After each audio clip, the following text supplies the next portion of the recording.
Greetings, one and all, and welcome to Seven Kinds of Mischief. I'm your host, Stone Loki, and with me tonight is, of course, my co-host, the Mad Doctor, the Master of Disaster, Adega Outlaw. Greetings, I'm brother. mad now. The Mad Doctor. Hello, everyone. Oh man, I love doing this. It's like when Apollo Creed would come out to fight with Rock, the master of disaster, the eighth wonder of the world. Fly like a butterfly, sting like a bee. Now that was Muhammad Ali. But he had like 50 names. How many guys does this name have? How many names does this guy have? That's a Dig Outlaw, ladies and gentlemen. The man with an infinite number of kick-ass One names. too many. How are you doing tonight? Not bad at all. Not bad. Having fun. Tearing it up. What's new with you? Oh man, besides the drama of... Go ahead. Me and Dave Bob are going to annihilate Lord of the Rings tomorrow. Looking forward to it. We are going to annihilate Amazon's whatever the hell this is. Hey, let's insert current day politics and bullshit into a timeless story. Okay. I've never seen things go so afoul before it was ever released in any other franchise. This looks to be the biggest dumpster ready to be lit.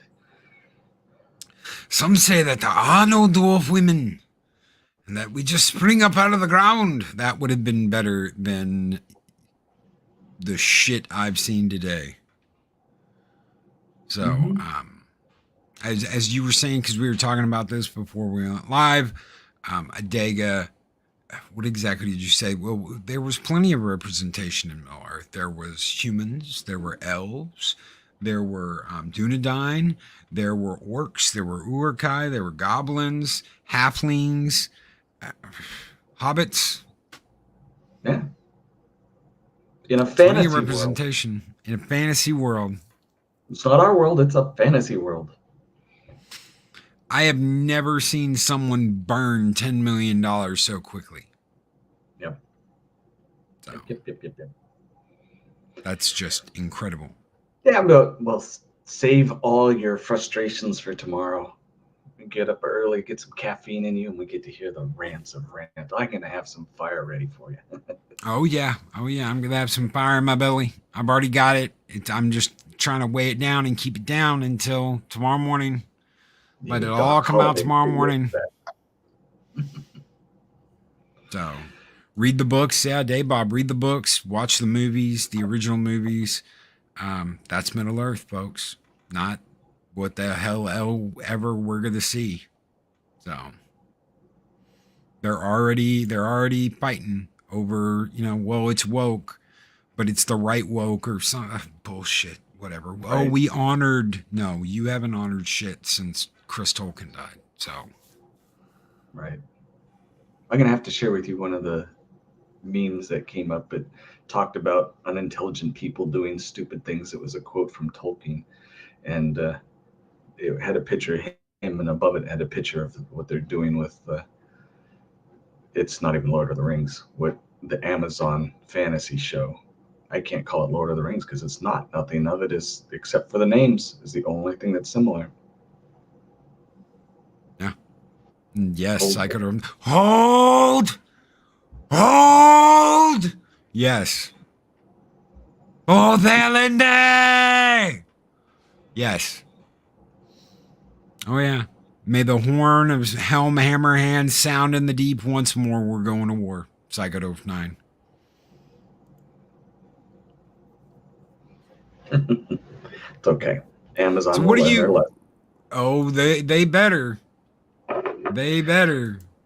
What do I have? Well, last week I talked about the directed energy weapon, and I was surprised at how many people were fascinated with that type of stuff as opposed to the darker elements of things.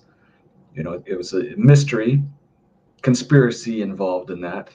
Uh, this one has less conspiracy and much more mystery and a lot less detail, so it won't be a long one again, but it is quite fascinating. In 1899, you guys know that one of our most brilliant minds that ever existed, Nikola Tesla, was doing some fun stuff. Let me go ahead and that I don't need anymore. I'm going to find it here real quick. No, I think I lost it. I will give you a brief though. He had built one of his little towers for generating electricity and sending it wirelessly. It was a prototype thing, but he started picking up radio signals back then, messages from the universe. They figured he was the first one to hear this. In the 30s, they started picking this stuff up. People had no idea what was going on. And in the late 40s, they started picking up some more things with imaging. And they found that there was one, possibly two satellites orbiting in a polar orbit before we even knew what we could do. This article here, it's old. It's coming off of microfiche, which us older people know how to do that, where you plug in the microfiche and you scroll through it to find the images. That's how you recorded things instead of putting it digital back in the day. And this news article talked about, there was a couple of people, a Navy researcher, his name was Gordon Cooper, or no, his name was Donald Kehoe. And then this guy here was another one, Talbot, who also reported about these things that they were finding. They were seeing these satellites. People were worried about it, thinking that the Russians or the Soviet Union had got ahead of us. But they hadn't. They had been monitoring launches. Even with Sputnik, when it went up, first satellite, the Soviet Union had noticed something was shadowing their satellite. Something was up there, and it was paranoid. They thought and some circles thought that the Americans had beat them to it, and it was all a sham. Let me see, get a good date for you. 1960, Gordon Cooper, he was not quite 60, he was 60 something, was in orbit. And on his way back in, you can show it. There's one of the images, it has the red circle on it. It's Earth orbit, and it has the red circle. You there, Loki? Yeah, I'm looking through it. Hold on. Okay. Right here. That one. This was when I think it was Commander Cooper was coming back in, and they grabbed this image, and it was actually sending signals. And he reported about it. Most of it was covered up, but there's a couple people got the signals. And some say that they actually were able to translate it. It was simple signals that they could figure out. There may be more complex ones that they weren't able to detect. But according to the translation of that signal, it had star charts, and it was sending signals back to, I don't know if most of you know where Epsilon Boots is. I studied it when I was writing some of my books. It is way out there. And for radio signal to reach it from here would take 13,000 years. So the estimate is that this thing is at least 13,000 years old, whatever it is. Later on, in the 80s, this is where the other images could come in. Space shuttle program, especially there was one in 1998 also. It was the STS-88 mission. This image was taken. There's also another one that was taken. That was below the space shuttle. They had no idea what it was. And then this one is kind of a blown up vision of it, or version of it. It was a high definition image, just a regular plain film, so it was easy to blow up to this size. They have dubbed this thing, and some of you know about it, it's called the Black Knight satellite. They have tried to pursue it. They had sent things to observe it. It would go from, and when they originally saw it in a polar orbit, there was two things. One, we couldn't put things in orbit, and it was many, many years after when we could. Polar orbits were extremely difficult to do. And now we use them all the time because they are fantastic ways of mapping and monitoring. Not necessarily sending and receiving regular signals to the planet, but is a fantastic way to monitor things. There are beliefs that this actually came from Epsilon, and it is an alien ship or satellite that has been monitoring us. Because every time we go to try and find it, track it, do something with it, it moves, picks a different orbit, and then disappears. And there possibly could be two. There was later on around the 90s, it was certainly after this space shuttle mission, you could show the patch. A couple of NASA patches showed up. The Black Knight, the Delta IV. There is others that show rockets with it, but this is one of the times when I do not have the receipts. This patch I do. It's a real patch. This thing really existed. There was a mission from Cape Canaveral with the Black Knight program. The hearsay, the rumors, the myths say that this group was set up to hunt down and bring down, if possible, or destroy that satellite. There are rumors that they were successful. A lot of the missions, which we know nothing about, but people have hypothesized, and Loki knows more about this plane than I do. The X-37 is a orbital plane, unmanned, that had been up for years.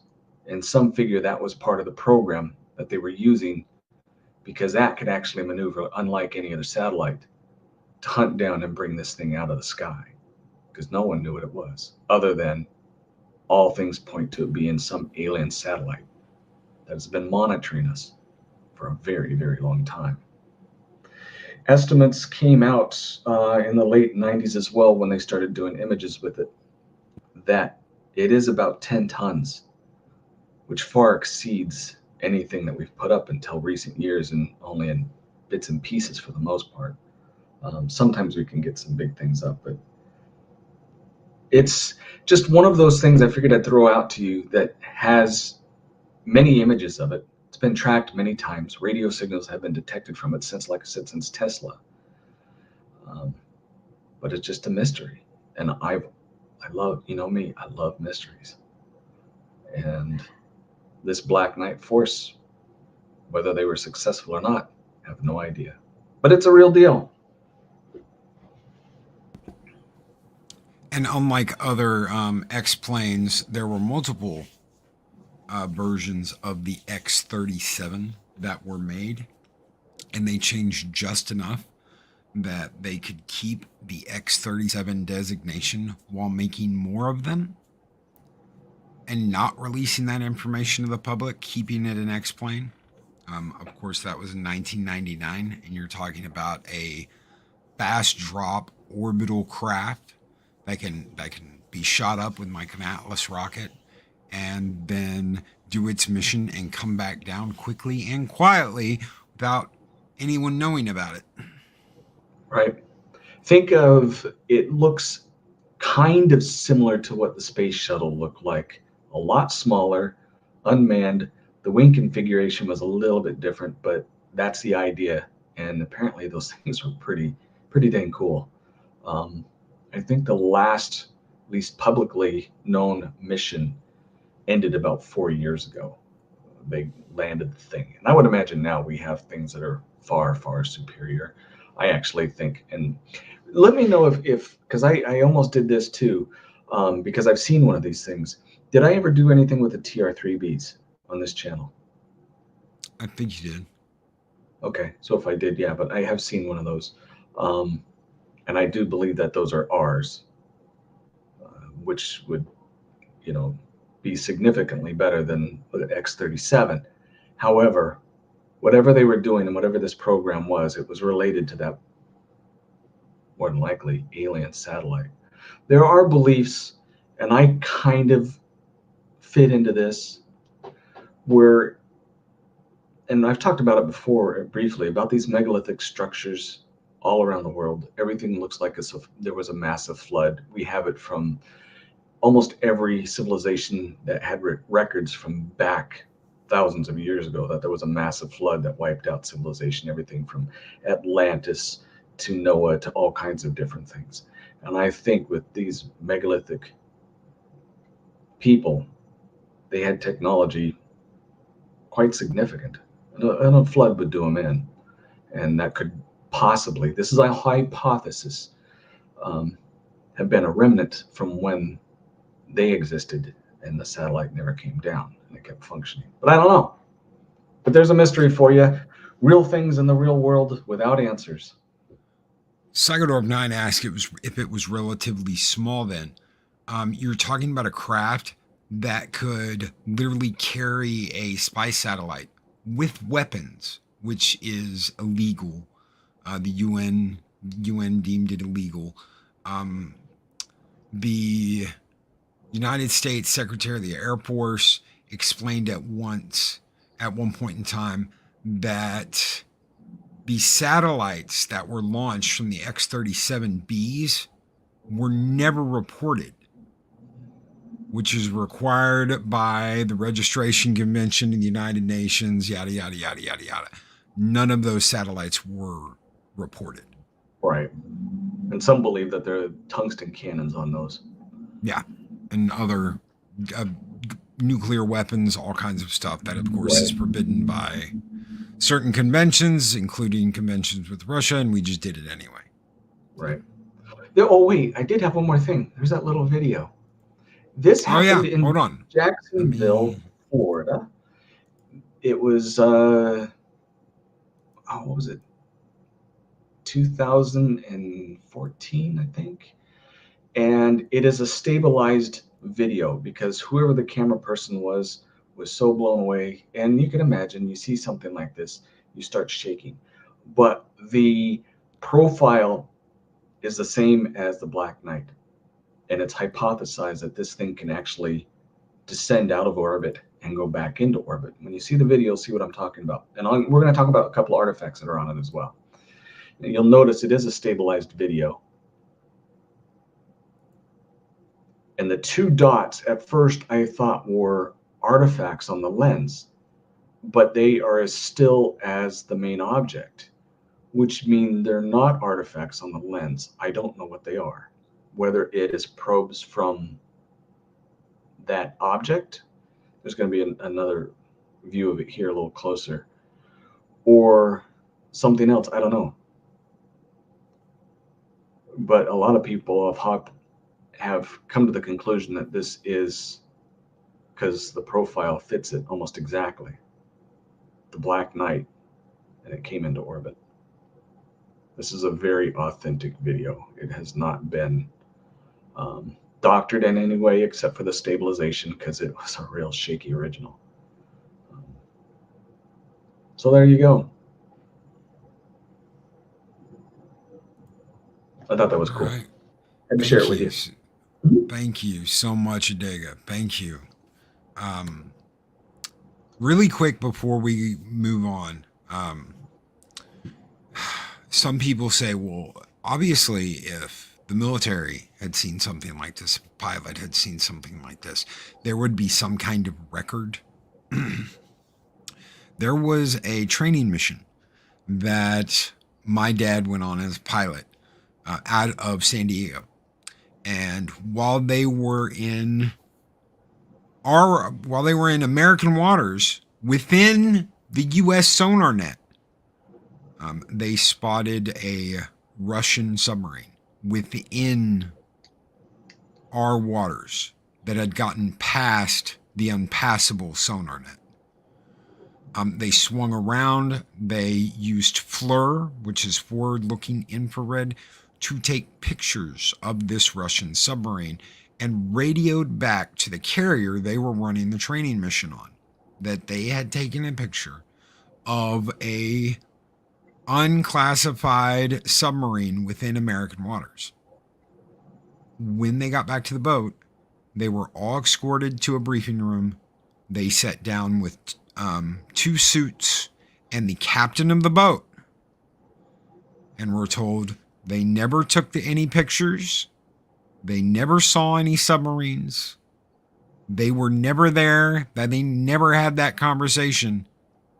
And was anyone wanting to file an official report claiming otherwise? And they all said no. Because if you did something like that, that was the end of your career. You would not be flying anymore. You would not be doing what you do every day. Multiple pilots, especially military pilots, that have had unidentified encounters with flying objects will not put that in an official report. You might hear the radio chatter from when it happened, but they will not file an official report claiming to see a UFO, because that is the end of their career. That's it. You're done. It's over. You know, you brought that up, and it reminded me, because that's been almost modus operandi for a long time. My dad, I have mentioned this to some of you because you guys know he was much older when they adopted me, was part of the Philadelphia experiment. He was in one of the support ships, not on the Eldridge itself. And after everything was said and done, he got the same treatment. But there was a sense of duty, which you brought up as well. You serve your country, and this is what your country tells you to do. This is what you do. And he kept it silent, except for one time. He told me about it and says, you know what, I got to tell somebody, at least somewhere along. I was pretty close to my dad, closer to my other siblings. But yeah, that's modus operandi. Something secret, something big, something that needs to remain out of public eye. They put the screws on you to make sure you keep quiet. That's right. All right, so we have author. we do. We have another story from our favorite author, R.M. Staniforth. This was written 1 year ago. It is called Pain, and it is part 1 of a 4-part story. Yeah, you can fuck right off, I told the man the second I had opened the door. Listen, sir, I just need a moment of your time. No, you listen, asshole. I'm too broke to buy your shit. I know who I'm voting for, and I don't want to talk to Godbothers either. Fuck off and don't come back. I slammed the door as hard as I could to emphasize just how much I meant it. Since the day I inherited this monstrosity of a house, I had been bombarded with door-to-door salesmen, as well as political and religious fundraising organizations. Everybody wanted a piece of my inheritance. Well, the joke was on them, because this house was all of my inheritance. Although Grandpa had once been rich, an inspirational story of rags to riches, he was always an asshole. He wasn't just the type of asshole that said things to your face. He was the type of asshole that would have cut his best friend's throat over a few dollars. The type of asshole to eat at 5-star restaurants while his kids had to use food stamps to feed their children. Sure, the cutthroat attitude helped make him rich, but after the recession hit, he had nobody. The few million he had left after the markets crashed and his business failed, he pissed away on liquor, coke, hookers, and high-stakes gambling. By the time he died, Grandpa had but $2,000 a totaled Rolls Royce, and this house. And that was it. And the house, well, that was a true statement to Grandpa's grandeur. Building a multi-million-dollar Gothic-styled mansion in a middle-class neighborhood. He had decorated the house with expensive furniture, weird statues, suits of armor with large swords that hung all over the place like the large stone mantle. He must have thought of himself as a lord living among peasants, and he treated them like peasants. I couldn't help but see the irony that he had died alone of alcohol poisoning and a prescription overdose in a mansion that could comfortably house a couple dozen families, unless you count the prostitute that woke up to find him dead that morning. Even though I hadn't seen the guy in over a decade, he didn't even show up to my mother's funeral. I was his last living relative, and therefore I would receive the full inheritance. Although this technically made me a multimillionaire, the $2,000 was barely enough to cover the cremation.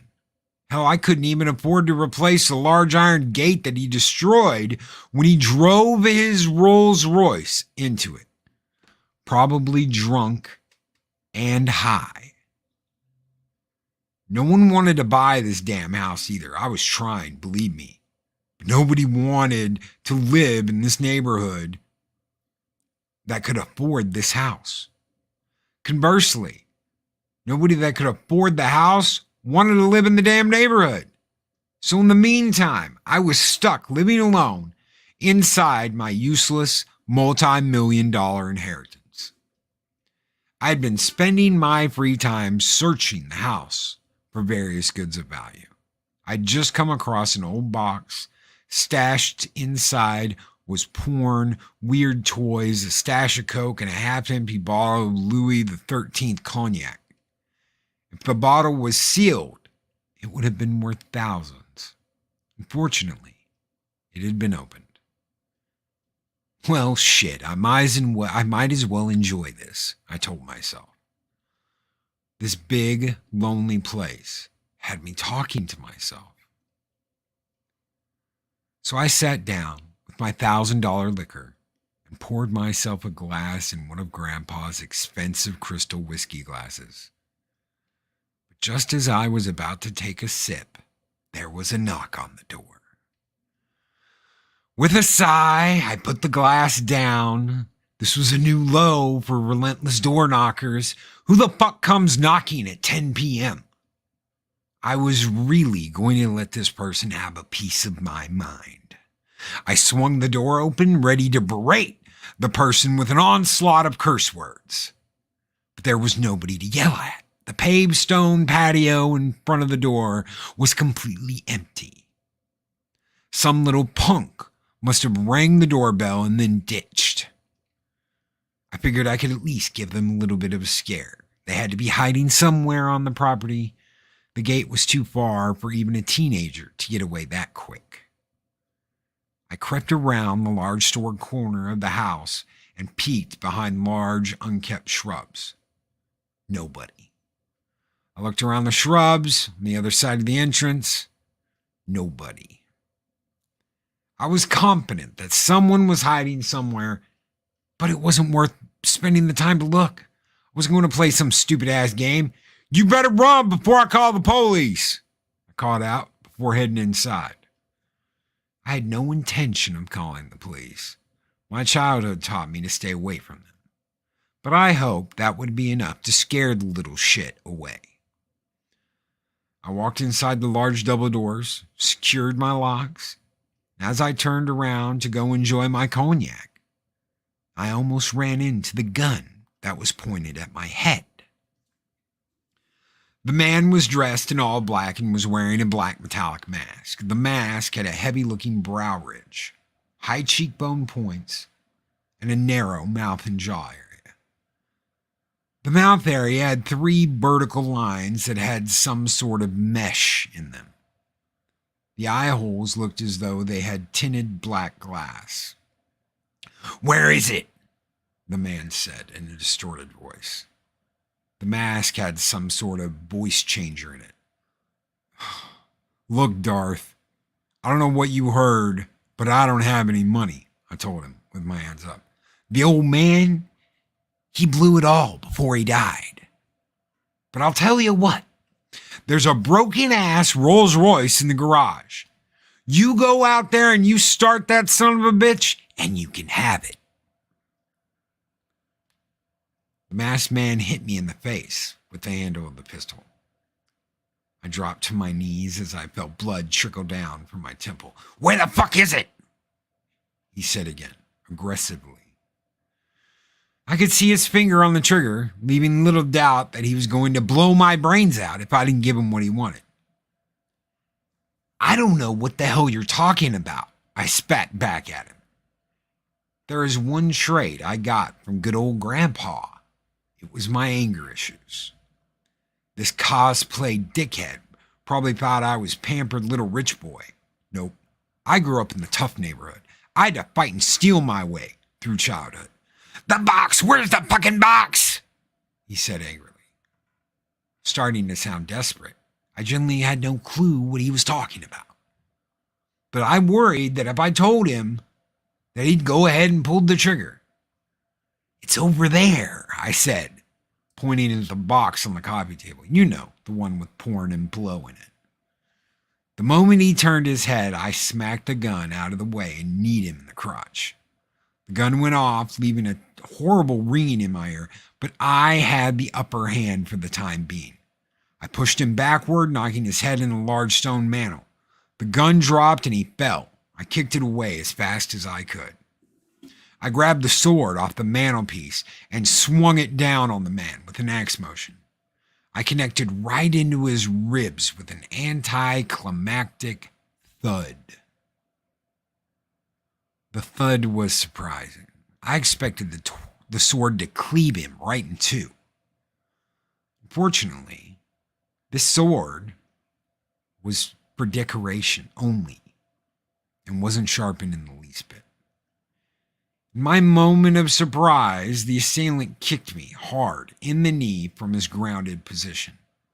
My leg gave out and I fell to the ground as well. We both scrambled back to our feet. The assailant got there faster than I did. By the time I was on my feet, he had procured the heavy iron fire poker and was swinging it at my head. I blocked it with my sword and swung back at him, aiming to crush his jugular. He knocked the sword off its path with the fire poker. Look, I was just trying to enjoy some fancy cognac. But no shit, there I was, having a goddamn sword fight with a masked man in my fucking living room. We exchanged a couple more swings each before the asshole hit my hand with the fire poker, racking my knuckles. "Fuck!" I yelled as I dropped the sword out in pain. As he swung the fire poker at my head, I put out my hands and caught it. Hurt like hell. But I now had two hands on it. I tried to pull it away, but the man was stronger than me. He pulled me in towards him, my hand still on the iron fire poker, and headbutted me with his metal mask. I fell to the ground before I could even think about trying to stop my falls, and my legs had just stopped working. The masked assailant stood over me and lifted the fire poker. He was holding the handle in both hands, with a point aimed straight at my head. This motherfucker was about to impale me. I closed my eyes and braced for the pain of my gruesome death. Crack, crack, crack, crack, crack. 5 loud cracks ricocheted around the large room, followed by a thud and a clang. They weren't loud enough to hurt my ears, but the sounds were definitely out of place. I opened my eyes to see the fire poker lying beside my face. I sat up to find the masked psycho on the ground with blood covering his chest. Blood spattered out of the breathing holes in his mask.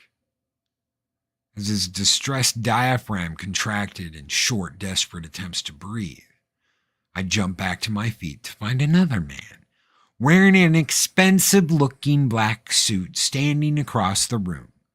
In his hand, he was holding a suppressed pistol.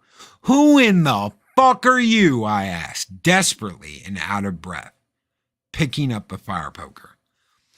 "Well, chap, I'm the person who just saved your life," the suited man said matter-of-factly. "That weapon won't be necessary," he added as he opened his suit jacket and tucked away the pistol.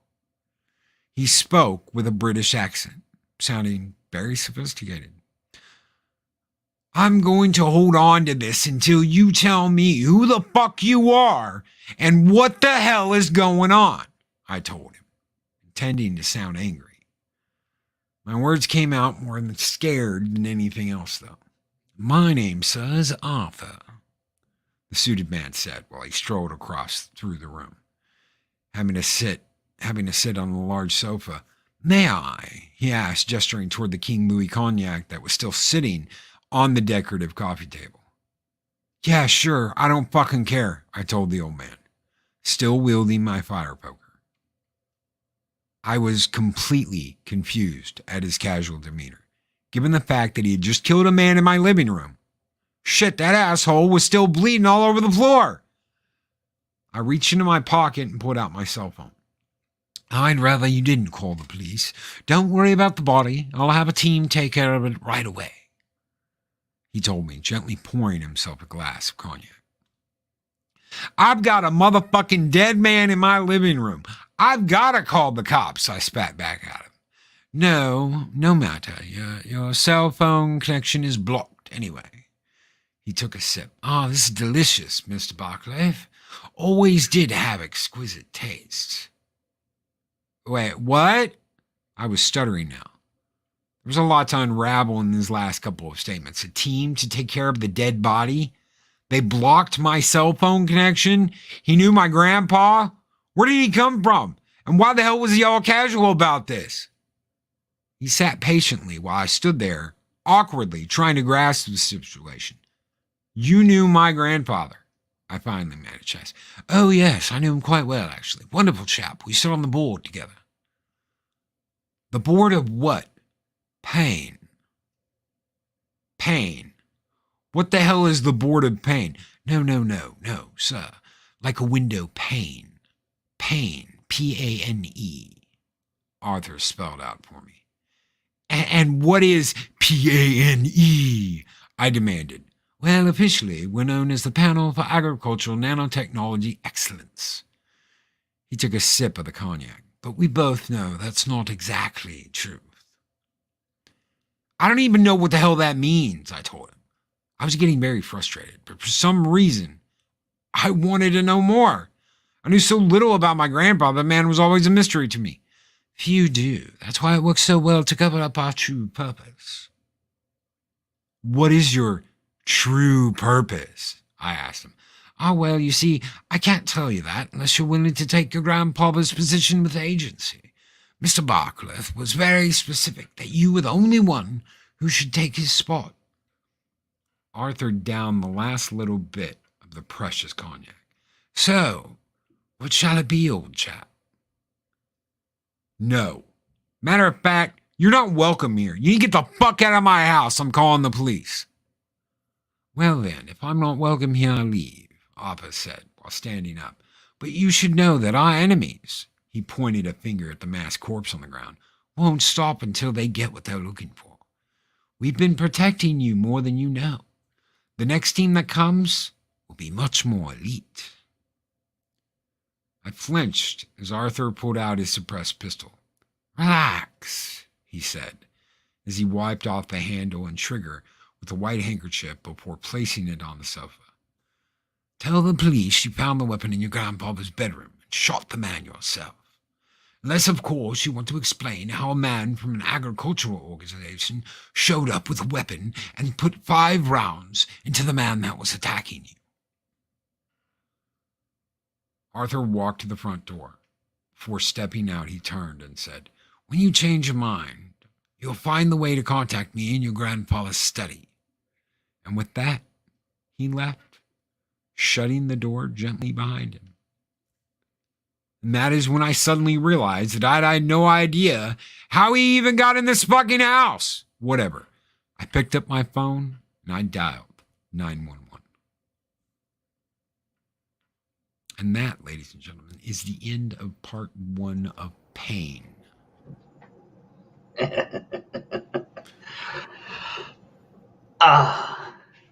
Had you read that before? No, I had read the first couple of paragraphs. I'm just wondering how you knew it was time to pick up an English accent, because that was awesome. Because it had it right there on the second line. Oh, okay. I don't read line to line. So I like read the whole paragraph at once. I'm weird. No, it works. We enjoy what you read. And you said that this is a 4-parter? This is a 4-parter. Good times. Awesome. Thank you, ladies and gentlemen. I had to get a drink. Yeah, no, I was about to cut in because something was up. I know that you read these things and your throat gets a little rough, but no, I almost completely lost my voice this morning. I don't know what the hell happened this morning. I'm not drinking the same things I used to drink in the morning. So no dark cola, no dark soda anymore. I'll drink juice. I'll drink tea, but no dark soda in the morning. So good. That's all I used to drink. Did you know he used to have big half liters sitting around in his desk every once in a while? Oh yeah, all the time. Oh yeah, all the time. No Coke anymore. Someone's getting healthy. Someone's working on getting healthier, yes. I am. That's cool. I'm looking forward to the other 3 parts. His stories are awesome. Akemaru, what's in the box? Yes. Oh shit. It wasn't me, that was Adega.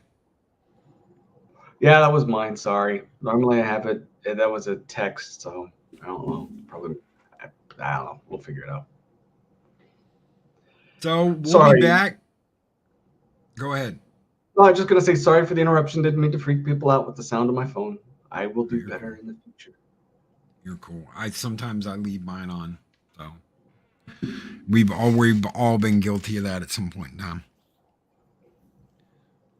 So, guys, we will be back next week. Thank you so very much for being here and listening to this. Thank you so much for hanging out with me and Adega tonight. We will be setting Lord of the Rings on fire in the morning. Awesome. If you could share that out tomorrow morning, get as many people as we can get in there for me and Dave Bob, because I have got some facts and some figures and some pictures, and we're gonna burn it to the fucking ground tomorrow morning before the show even gets out. It has been burning on Twitter pretty much all day. They have come out and called everybody already. The Ist-Ob Yahtzee messages have started. How stunning and brave the woman playing Galadriel was when she stood up and said it's time for her to go to war. How stunning and brave that was. And the entire production team got up and was like, oh my God, yes, Queen. Oh my God, yes. When she stood up and declared that she was going to war against Mordor. Which it's just an odd thing to think that these people can take such pleasure and actually enjoy things that are so juvenile and corrupted. There's no deep thoughts in those heads. There really isn't. Nope. Even if it's evil intent to warp and twist what people loved, there's still no deep thoughts in those heads. Someone who wants to warp it, you can do a heck of a lot better at writing things than stunning and brave. Oh, sorry. Yeah, stunning and brave. Hey, Dave Bob, looking forward to some fire tomorrow. Oh, yes. Oh, yes. Guys, thank you so much for being here. Thank you so much for hanging out. Dave Bob's like Loki going around. I want to hear Dave Bob's light that some bitch on fire. That's what I want to hear. Yes, Elf Queen. Yes. Yes. Oh, yeah. Woke high elves. Wonderful. They're already bad enough as they are. You don't want them woke. Anyway, guys, take care. They're gonna have elven swear words. Oh yeah, and they've got love couch coaches or whatever the hell they're doing. Oh, little dwarf love. Pull my beard. No, I'm kidding. Sorry. Oh my God. It's the beard, not the beard. Oh my God. Good night, everybody. Good night. These videos are tremendous. Like, comment, and subscribe, and hammer that notification bell. Nobody tosses a dwarf.